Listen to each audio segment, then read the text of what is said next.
bisnis nih masih. Kalau kita mau bisnis dari nol banget, persiapannya kan pasti panjang ya. Selain kita perlu telaten, detail, kita juga perlu bisnis plan yang jelas. Tapi kalau yang pengen cepet dan praktis membangun bisnisnya, bisa nih pilih sistem waralaba atau franchise.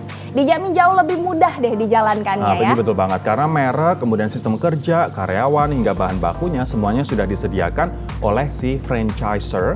Jadi kita tinggal running bisnisnya aja. Tapi ada beberapa hal yang harus diperhatikan ya sebelum kita memilih bisnis waralaba apa yang akan kita beli. Dikarenakan biayanya pun juga tidak murah untuk membeli franchise itu saja, begitu. Belum termasuk kita menyediakan propertinya, tempatnya, bangunannya ya kan. Tapi seperti apa tips-tipsnya? Yuk kita simak informasi. Inliners, kalau Anda tergolong orang yang tidak telaten mengurus perintilan bisnis sejak awal, nah ada cara praktis yang bisa Anda tempuh nih. Pilih saja bisnis waralaba atau franchise yang punya sederet kemudahan. Pebisnis waralaba cukup menyediakan modal dan pembangunan lokasi saja. Sisanya, mulai dari bahan baku, standar produksi dan pelayanan, hingga training karyawan, semuanya sudah tersedia. Jadi, ini adalah opsi yang tepat bagi Anda yang maunya tinggal running saja.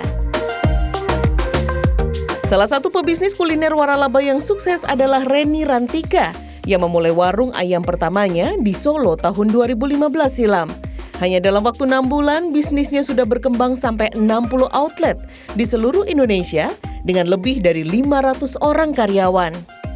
Saat memutuskan untuk mewaralabakan bisnisnya, Reni hanya punya cita-cita sederhana, yaitu anak-anak bisnisnya harus berjalan sesukses warung pertamanya. Makanya, sederet persyaratan ia terapkan bagi calon mitranya. Kita benar-benar melakukan seleksi ketat terhadap calon mitra kita. Semacam hubungan pernikahan yang berjalan 5 tahun, ya kan? Jadi kita harus cocok sama calon mitranya, gitu kan? Nah, jadi sampai satu owner ada yang punya 4 cabang, kayak gitu. 2 itu banyak, yang punya 4 ada. Jadi puji Tuhan menurut kami ya harusnya kalau nggak puas mereka nggak akan nambah. Minimal usaha kita itu berdampak bagi sekitar, ya kan. Juga mendatangkan benefit yang pasti adalah mitra kita harus sukses juga kan. Nah, buat Anda yang ingin segera memulai bisnis waralaba, pastikan benar usaha yang Anda pilih benar-benar marketable alias laku. Pastikan juga produk atau jasa yang ditawarkan diminati banyak orang di lokasi yang Anda pilih untuk membangun franchise. Lalu, pastikan juga usaha itu sudah mendatangkan profit yang menjanjikan, agar kita tidak merugi karena lebih besar modal daripada keuntungannya. Kumpulkan juga fakta ini dengan mendatangi outlet-outlet cabang agar data-datanya benar-benar objektif. Kenyataannya ya ada aja yang misalnya katakanlah, oh ada malah komplain, ternyata besaran investasinya lebih besar investasinya, tapi ternyata modalnya nggak balik. Nah kan sayang. Anda bisa lihat menguntungkan atau enggak, coba cek salah satu outlet gitu, tanya ownernya, nanya gimana gitu pengalamannya, Anda buka franchise ini happy enggak gitu, nanti kan dijawab gitu. Itu lebih fair ya gitu, menurut saya lebih objektif daripada mungkin kalau nanyakan ke pusat atau yang jualan franchise, yang nawarin franchise tapi jawabannya kan bagus. Kalau semuanya sudah yakin, coba terka dan hitung potensi keuntungan jangka panjangnya.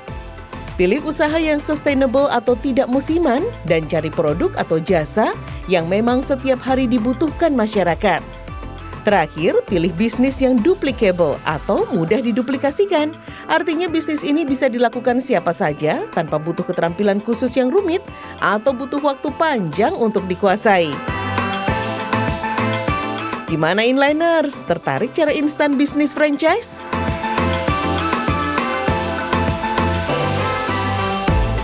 Pilihan sih buat Inliners yang sudah punya modal tapi terus bingung pengen memulai bisnis makanan atau bisnis kuliner, franchise bisa dijadikan salah satu solusi. Karena yang nggak termakan oleh tren itu juga banyak. Misalnya ayam geprek, kemudian bebek goreng, kebab, ya kan. Ini adalah makanan-makanan yang orang Indonesia suka banget nih. Betul. Gitu. Dan tadi tipsnya adalah bisa diduplikasi. Nah, makanan-makanan ini bisa diduplikasi. Jadi Anda yang punya modal, silakan kalau misalnya pengen coba masuk ke dunia kuliner dan nggak pengen ribet. Iya, dan keuntungan itu benar karena banyak yang suka. Jadi kita udah tahu nih, udah ada konsumen dan pasarnya ya. Jadi kita nggak lagi cek-cek target market kita gitu. Tapi ya. kita juga harus ingat bahwa tadi yang disarankan juga bagus, kita tanya sesama franchisee, ya kan, gimana sih mengambil franchise dari franchiser ini, apakah nyaman, apakah enak atau tidak.